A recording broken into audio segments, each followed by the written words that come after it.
अब set B का first question देखते हैं. If for two variables x and y the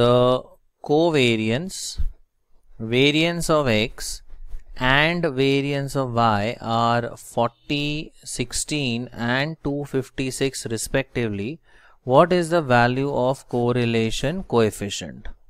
तो यहाँ पे जो वैल्यूज दी है, पहली वैल्यू है for covariance of x and y, this is 40. Next है variance of x, variance of x है 16, तो यहाँ से हमें मिलेगी वैल्यू सिग्मा x की. तो standard deviation of x will be root of 16 this is equal to 4. Next दिया है वेरियंस ऑफ y, अब वेरियंस ऑफ y है 256. So from here we get sigma y. Sigma y will be root of 256. तो square root आता है 16 और हमें पूछा गया है कोरिलेशन कोएफिशिएंट, यानी r की वैल्यू हमें पूछी गई है. So r is equal to covariance of X Y upon standard deviation of x into standard deviation of y. ये सब वैल्यूज इसमें सब्स्टिट्यूट करते हैं तो ये आ जाएगा 40, देन इधर आएगा 4 और यहाँ पे 16. So basically it's 40 divide by 64. ये अगर हम डिवाइड करते हैं तो आंसर आएगा 0.625. तो इसका सही आंसर है ऑप्शन बी. अब सेकंड क्वेश्चन देखते हैं.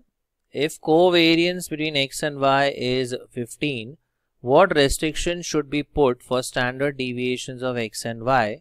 Options are no restriction, product of standard deviation should be more than 15, product of standard deviation should be less than 15, sum of standard deviation should be less than 15.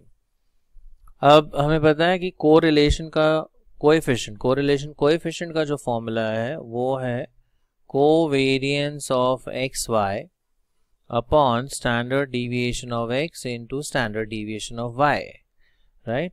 And covariance हमें दिया हुआ है 15, so we have 15 upon sigma x into sigma y. अब r की value 1 से तो greater नहीं होती, right? So this value is always less than 1. It can be equal to or less than 1.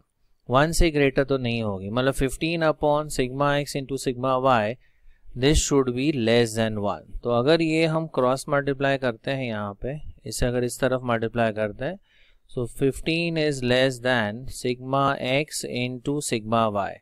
अगर हम ऑर्डर चेंज करें इसका तो यहाँ पे आ जाएगा sigma x into sigma y should be greater than 15.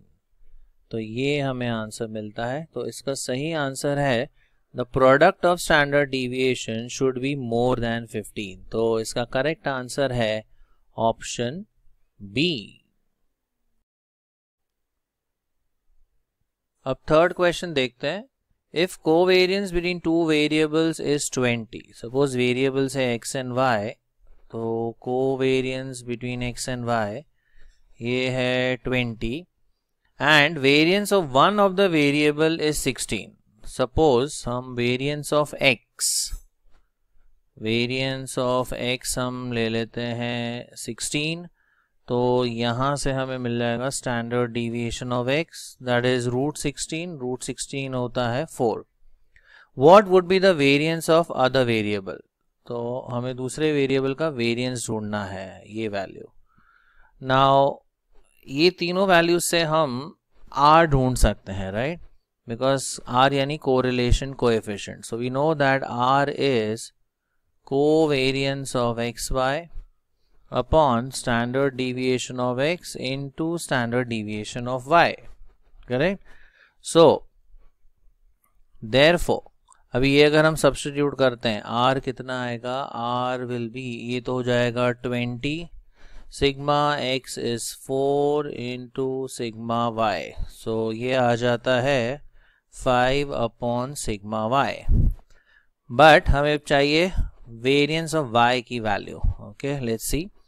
Now we know that r square value is always less than और equal to 1. तो ये अगर हम सिंप्लीफाई करते हैं, देखिए ये जो वैल्यू है पहले यहाँ पे सब्स्टिट्यूट करके फिर सिंप्लीफाई करेंगे, तो ये आएगा 5 upon sigma y the whole square is less than equal to 1. So therefore 25 upon sigma y square is less than equal to 1. So we have 25 less than equal to sigma y square. अब sigma y square क्या होता है? Variance.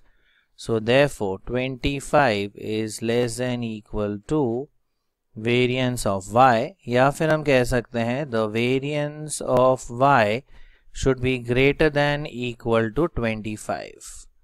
तो देखते हैं ऐसा कोई option दिया है क्या यहाँ पे। ग्रेटर दैन 25, मोर देन 10, ये ऑप्शन तो नहीं आएगा। हमें वैल्यू चाहिए मोर देन 25, इसके आगे।